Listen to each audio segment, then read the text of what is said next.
Estamos de volta com Conexão pela TV e pela FM 103.3 e o nosso assunto de hoje é a diversidade sexual. E os nossos entrevistados aqui no estúdio nos ajudam a entender melhor as questões que envolvem o tema. Bom, no bloco anterior nós comentamos a respeito dessa questão da doação de sangue feita por homossexuais, né? Professora, a senhora gostaria de complementar essa portaria que existe, mas é questionada, é isso? Isso, na verdade, é uma portaria de 2011 do Ministério da Saúde que determina assim, que não sejam feitas doações por, diz o seguinte, homens gays e bissexuais.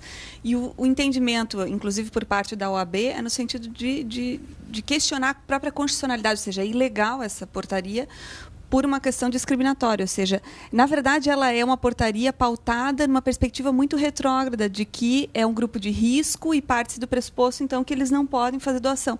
E, na verdade, é um pressuposto bastante ultrapassado nesse sentido, por isso que ela é passível de ser questionada. E, nesse sentido, eu acho que é importante, novamente, o papel simbólico da criminalização da homofobia, que entra, digamos assim, numa criminalização de outras formas de discriminação, ou de o que a gente chama de direito antidiscriminatório, para evitar e para pensar essas questões numa perspectiva efetivamente inclusiva, né? A gente gostaria também que o Jorge falasse um pouquinho mais agora sobre o projeto dele. Jorge, como funciona, então, o abastecimento de informações na página? Então, logo após o término da disciplina, a gente continuou dando...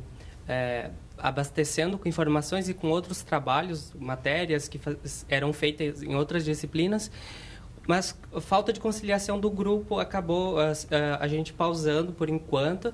E em uma das matérias que eu fiz, junto com o Lucas, que é o outro membro, a gente conheceu o Anderson, do Colorindo Unicinos, e como ele mandava muita informação, e a gente acabou colocando ele como colaborador da página. Então, hoje, bastante da informação que é compartilhada na página no Facebook é o Anderson que faz.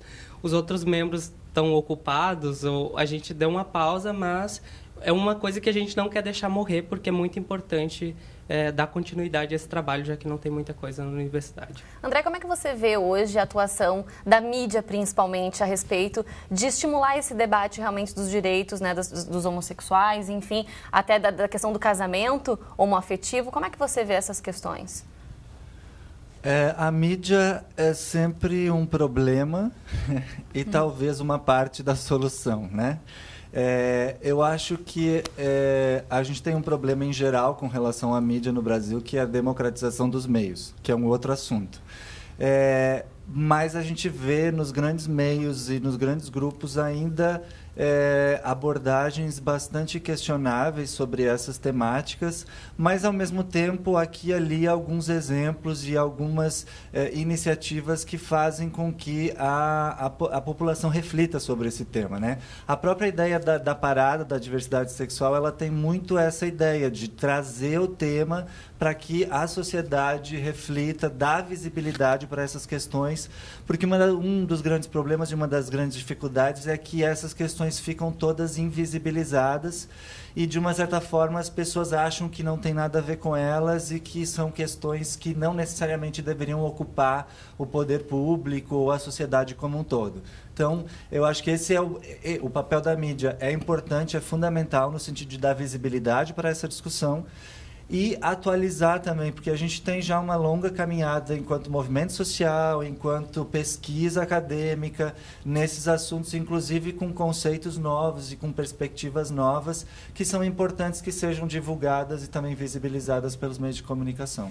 Eu acho que as redes sociais têm um papel fundamental nisso. Elas acabaram democratizando um pouco mais o debate, ou seja, por mais que a gente saiba que a mídia, digamos assim, de massa, ou, né, padrão, divulgue algumas informações enviesadas, digamos assim, é possível se conectar e conhecer e saber e formar opiniões próprias, digamos assim, a partir do que é divulgado, por exemplo, nas redes sociais. Então, eu acho que é um espaço mais democrático que permite esse tipo de debate, informação e numa outra perspectiva, né? E para a gente encerrar, André, o que você acha assim, que é o desafio mais latente nesse momento, então, a respeito desse assunto?